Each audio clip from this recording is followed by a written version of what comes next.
Hello, this is Kat Caracelo and Debbie Miller, and Debbie is a creative depth coach. And one of the reasons I invited Debbie to come and do this interview with me, beside the fact that we like each other and love talking and sharing ideas, and we're real idea people, is that Debbie came to the program with some very specific professionalism and background and orientation that made the choice of creative depth coaching quite kind of an esoteric addition to her repertoire. So Debbie, do you want to jump in and just give a little bit of background about what you came in with and why you were called to the creative depth coaching program? If you can remember, sort of, what was the spark? What was that first sense of this is something different? Well, I do remember, I watched a video that you had created, and one of the images was a series of trees. And I don't remember exactly what the words were that you used with it, but what it felt like to me was, are you sort of lost in the forest? Like, do you, and I felt like I felt like I had a successful counseling practice, mental health counseling practice. I was also a spiritual director. I was in the process of trying to get my PhD, and I felt I just felt personally a little bit at odds. Not now. Also, I'm a daily painter. I'm a fine artist.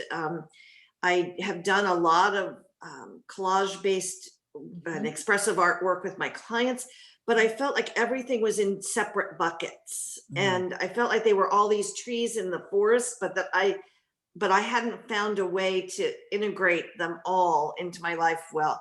And there was something about that image that just said, oh, I need to go there, and I need to find out how to own my whole forest, That is so interesting. I love that. I mean, isn't it fascinating how one image can evoke such a personal story Yes. and become kind of a benchmark in choice making? Yeah. And I Because think one of the you things that realize really, this lostness and finding Mhm. something like I'm recognizing what's not working and I'm looking at what I want to experience. And I know from my journey so far in life, that I can't lead anyone anywhere I haven't been willing to go. I Mhm. can't invite people to something that I haven't experienced really. And so what I loved about the program was that we do our work first, because if I can't really make a process or a tool powerful for someone else, if I don't know kind of how that hits and resonates with me. And so I knew that I had work to do, and I knew that the work, every ounce of the work I did was going to be a benefit to my client population. Yeah. So I was really confident about that. And so it felt like the perfect way for me to engage my story so that I could help clients engage theirs. Yeah, it's amazing. Listen, I think depth work is a never ending story. We continue to do the work when we know the work and we trust the work and we are called to certain actions, to certain choices at certain pivotal times when something new is needed. I find for myself, sometimes it's the deeper healing. It's going back to Yeah. some of the source material that's painful, shameful, vulnerable, and that moving to and through those personal stories allows for new openings, allows for more latitude, allows for evolutionary growth. And I will say this about the program: I'd had a lot of counseling, a lot of spiritual direction. I'd done a lot of my own work, Mhm. but I didn't feel shamed by going back to some of these root stories because they were important. And the program really sort of held me in a great space for that. Mhm. But the most significant thing for me is the power of writing the new story. Is like Mhm. recognizing the old story, but the power I had to co-create a new one. And Absolutely.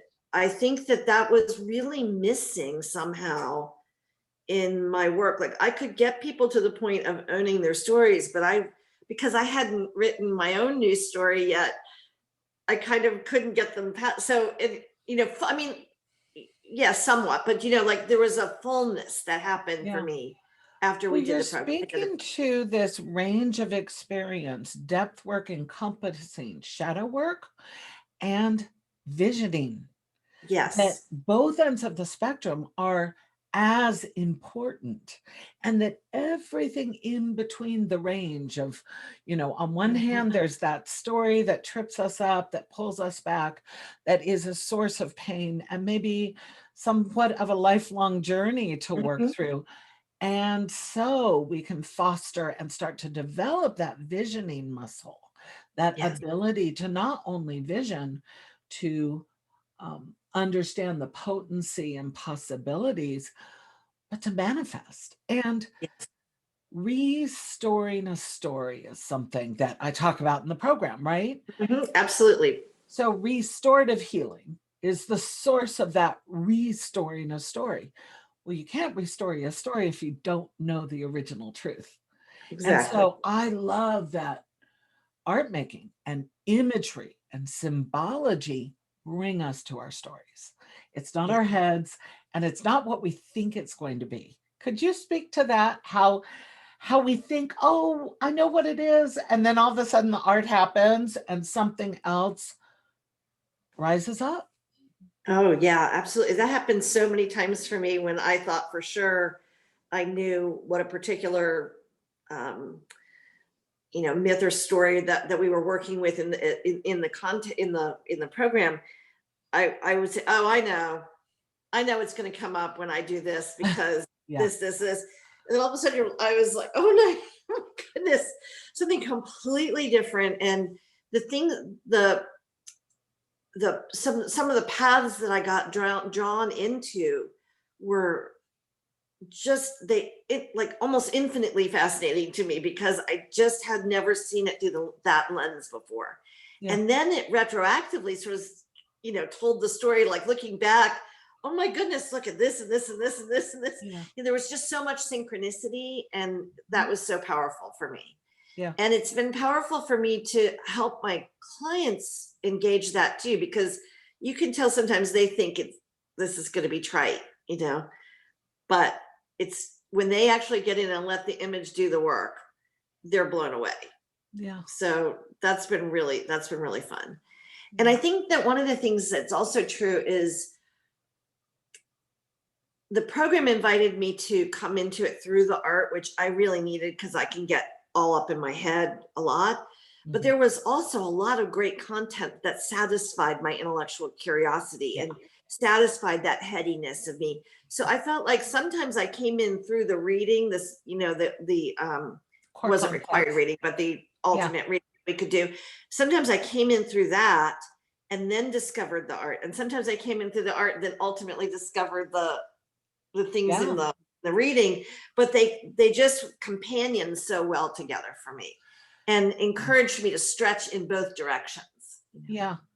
I think as adult learners, we need the complement of different source material. Also, it's a program that's really based on experiential learning. So, art making is the primary way of Mhm.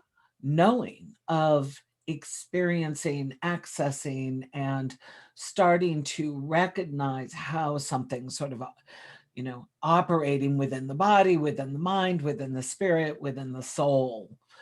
Um, I mean, it's a very psycho-spiritual program. So it's both grounded in academic, um, both theoretical, philosophical, and also, scientific constructs, and sort of cross fields, which almost like seeds the topics in each module.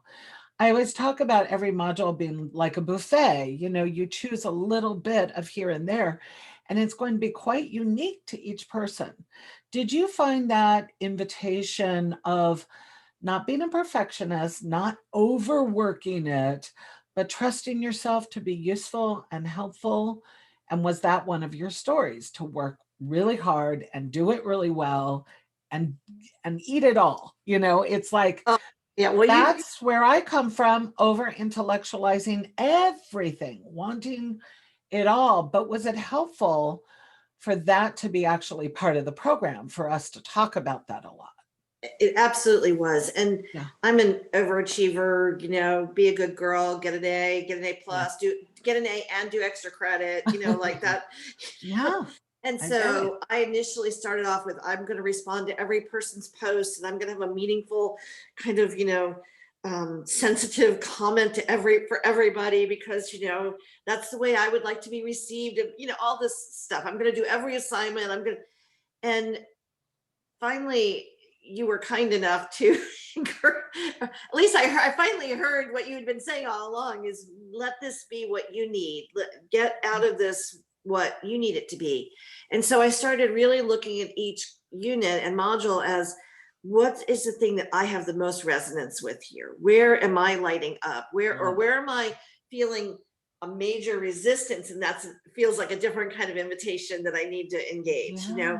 but that it isn't doing everything exhaustively just to kind of check off all the boxes, but it's that this has to become something that is mine. And if it's mine, that maybe 6 months from now I would go back to that module, and one of the other exercises that kind of didn't float my boat at the Yeah. time would be, I look at it and go, oh my gosh, why didn't I ever do this? And that's Yeah. the great thing, is having this content ongoing. Yeah. It is something I can keep going back and accessing Yeah. and re-engaging as the season feels right. Yeah. Well, I love what you're saying, because it is a robust, immersive program. It has the quality of an initiation, Yeah. but it is rhythmically going to be responsive to your sense of how you're traveling into every module. I almost think of every module like a stepping stone. But on the other hand, every module is almost like a journey within the journey, isn't it? So Yes. there are different ways you can feel it, look at it, play with it, experience it, And and I get what you really, get as you're in the program. And then also know, well, as a certified coach, you have alumni forums, you have access to coaching with me, you have ongoing support, you have all of the materials, you have the open classroom. yes, and that's so fantastic. And I really felt a shift in energy with each of the 3 month, at each trimester, Oh, or did you? Yeah. I really felt a shift. And it Mhm. was kind of exciting, because I hadn't I could see the construct, I could see why it was there, but I didn't really expect to see that in the 3 month, kind of units, there really was some movement. And that was exciting for me. And Yeah. so I appreciated all the intentionality that you had in how you organized the material. Yeah. Well, there is something magical about this work. There really is something that is surrounded by the mystery Mhm. of depth work within the program, and within the way that um, we access information that may not be immediately active in our lives, that almost is like an echo from the past, or Mhm. a Mhm. resonance that is bringing us into relationship with something. What do you make of the esoteric, the mysterious qualities of the work? Because as a therapist, as a spiritual director, I'm sure that we're all embracing client-led work. You're responding to clients' needs, but what is your own sense of that aspect of depth work, which really sets apart this coaching approach from goal focused coaching? It's Right. not goal focused coaching, it is enrichment, it is transformation, it is healing, it is evolutionary growth, it is expansion and expression, but there is that piece that is quite esoteric and mysterious. Yeah, I think for some of my clients, that's the scariest thing. They're very, um, their religious and spiritual tradition is very much based on certainty Mhm. and correctness and doing things the right way. Mm. And so inviting them into touching the divine in this mysterious, sort of Right. unknown way can be very sort of frightening to them. And a lot of them are a little like, what are you getting me into? But once we actually experience it, and I try to be very gentle and respectful of everybody's, where they're at, obviously. Absolutely. Yeah. But once we have some gentle entry points, then they start to see that it's okay for them to trust their inner knowing. Mhm. Mhm. And it's also okay for them to not know. Mhm. And that's been, I think, a powerful piece of the work is Yeah.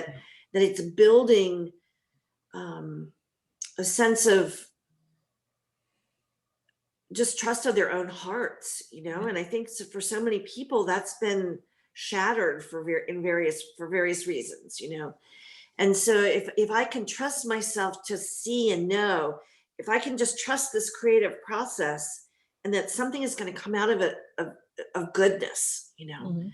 then that's a bigger gift than anything else I can imagine giving somebody. Yeah. And I think it's only something you can experience. You can't talk somebody into that, Right. Yeah. right? Like it's talk therapy has its I love talk therapy. I love talking, but it has its limits because Yeah. this encounter can only happen when you actually have an encounter. And I can create a safe space. I can create a container for that, and I do and should. But the work of them actually risking that unknowing and what will happen if, awakening that curiosity, Yeah. that's a special piece of this work. It And is. It really is another aspect of the restoring the story of the restorative healing. Um, there are lots of ways in which our lives are bound by what we've been taught and what Mhm, has come through our childhood experiences. One thing about depth work um, that I particularly appreciate and something I've fostered in my own practice and what's really been birthed co-creatively through all of us uh, creating and feeding the field of the work is that mm, depth work does not shy away from the past. It doesn't shy away from the shadow, vulnerability, pain, shame, or sorrow, because these are doorways to that kind of, you talked about trust, capacity building, trust building, knowing thyself, cultivating one's own wisdom as source material. And what I think is most important about coaching is that, and depth coaching particularly, is that it provides a pathway of guiding a client to start to source their own wisdom and recognize their own healing and yes, activate, you know, you're not bringing an image to that client's bringing the image that becomes a catalyst for a whole new sense of possibility, as if it has a reflective quality that tells a new story before that individual can step into that new story. yes, But there yes, is you knowing it's possible. There is right. the Yeah. coaching aspect of it that we're really in practice with ourself as client work all through the program is that skill building. It's super organic and it's kind of hidden, but you know, you had experiences like that in the program where you were expanding your field of trust, where you were going back to the past and bringing something forward that allowed you to find new things. So, do you think that the depth coaching approach ha- has fit well with your style, with your therapeutic style, with your counseling style? Because I have a lot of nurses and therapists and um, counselors who come into the program. Well, what's your take on how this style fits with a professional approach to counseling? Well, certain aspects of it are really seamlessly integrated. You Mhm. know, values work, for example, like that has been so easy to work in. Just the whole all the elements of um, I'm forgetting some of the language at the moment, but when we're looking at what age and stage, the ages and stages Yeah, of our stories, techniques, all tools, developmental tools, rules, like guiding sort of those things, guideposts. absolutely Yeah, seamless.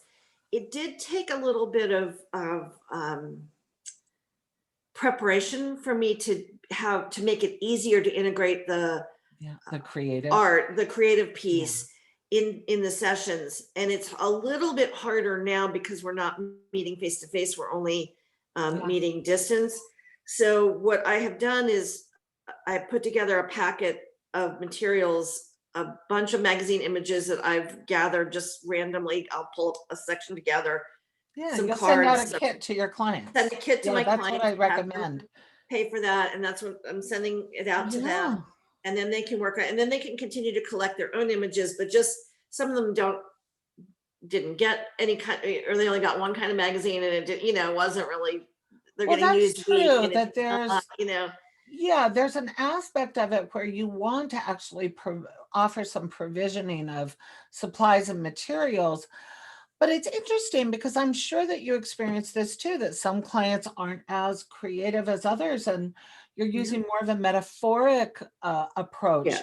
Depth coaching and creative depth coaching, it's really about accessing all of the range of potentially creative expressions that a client might utilize. So I'm sure that the hands-on art making is one thing, but there are probably lots of others that you've Lots of others, lots played of with over time. I Yeah. have, and one of the things I do a lot is the untangling the story, and so like Yeah, finding the multiple stories that have gotten knotted together. And so, exactly.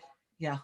I've got a piece of I've got a visual aid that I use when I'm working with clients. The distance now, I'll knot it up, and then we'll sort of pull, talk about it as I'm pulling it apart, and then I invite them to create that on their own. But just as a teaching tool, I've got some things that I've Yeah, created. and I Uh, think this is what's exciting too, is that, through the program, you're exposed to a lot of coaching tools and a lot of ideas and a lot of techniques. But I also encourage through the program, adapt, change, grow, yep. develop your own. And, the fact that you are also doing group work as well as guiding one-on-one, they're completely different ways you're utilizing Yes. all of your all of your creative thought process to bear on group work. Can you tell me what it's been like as a daily painter where you were really in a fine arts practice, how you applied some of the depth coaching sort of philosophical stance, artist process, and topical, reflective story or a personal narrative that's embedded within the painting, because you do lead painting classes and you're a Mhm. daily painter and you have a big following on Instagram, and it's a beautiful practice, but I think you fed it with some sort of purposeful, consciously fed it with some concepts that were really giving that little bit of a shift energy. Can you talk about that a little bit, how that Sure. worked? Yeah, I had tagged myself on Instagram as a sacred storyteller before I became a creative depth coach, Yeah, because I love the sacred stories of my religious tradition, and I like to make them come alive for people, so there's not just dusty old, you know, stuff that's just sitting in a big book that feels like it's dooming you, but that these things are alive with people energy. And I like to tell the stories in this vibrant sort of way. So that's what I had kind of meant when I chose that phrase. but then people would ask me what I meant, and then I'd get a little stalled because I wasn't exactly sure how to explain it. But after I went through the program, um, I began to be very clear about this, thanks to a coaching session that you and I had, that art is the sacred storyteller. That the art is telling the story, and every brush stroke, every mark that I Right. make, every color that I choose is telling the story of this day, of this interaction with the subject matter I'm trying to paint or looking at, whether it's figurative and representational or whether it's abstract and just expressive. That art is telling the story, and that Yeah. I'm in it and affected by it and part of making the story. And so I started to just talk about it that way in my posts, and I started to think about it that way, which was really meaningful. Yeah. And I created I thought of all the things that are in the way of me feeling creative and like an artist, feeling hesitant to claim my gifts, Mhm. And I came up with a manifesto to with a statement to kind of contradict the lies that I had believed about why I can't be creative, why I'm Yeah. not this, why I'm not as, why I'm not as good as somebody else. And so anytime I do an art class, I lead with my manifesto and we go around the room and each person reads one line. And so because I think it really is a universal, You're has really universal using it application. as an evocation, Yeah. as a sort of a sacred act, and creating a container within your setting Yeah. or your group to create this sort of participation in the speaking of these words that The- ground and reorient the Yes. artist. The artist. And Yeah. so many people, when they're taking a class because they need to learn, but they think they ought to already know. Yeah. They ought to already be good at it, and they're embarrassed to not know. And so we just want to create. I want to create this atmosphere that learning that you need to be a learner, and this is great. But you're also a teacher because Yeah. you're gonna teach me while I'm teaching you, and so the manifesto is just a way of reminding people that this is more than just this is more than just project work, more than just painting my number, and not that there's anything wrong with painting my number. I enjoy that too, but this is more than just kind of creating projects. It's about touching something deep and alive inside of yourself. And Yeah. whatever's in the way of that, let's just address it up front. And I so, love that. I love that. That idea of touching something alive.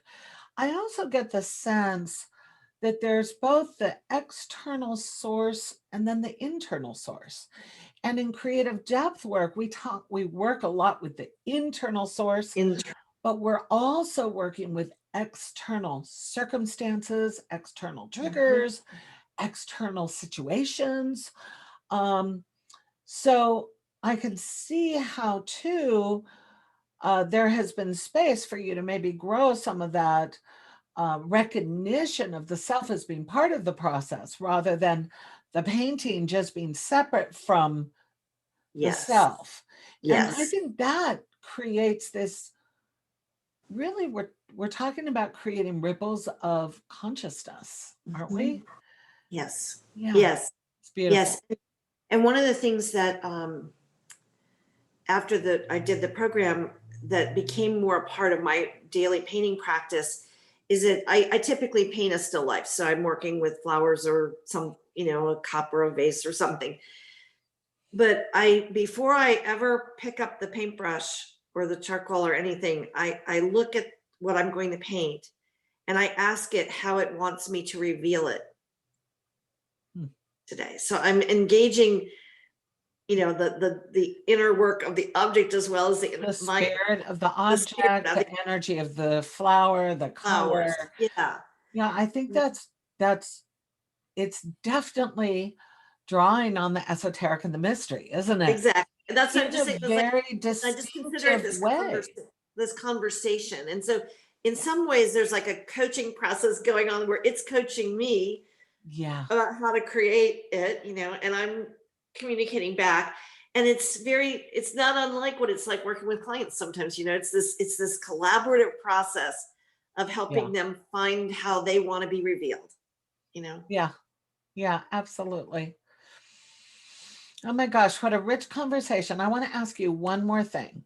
Sure. If you're if you're if you're speaking to somebody who's listening, who resonates with the program, who feels called, who's on the fence, who's um, sort of doing that ambivalent dance of do I, don't I, can I, should I, dare I? What would you say? I would say if you've been given the invitation, if you feel the tug, don't deny it.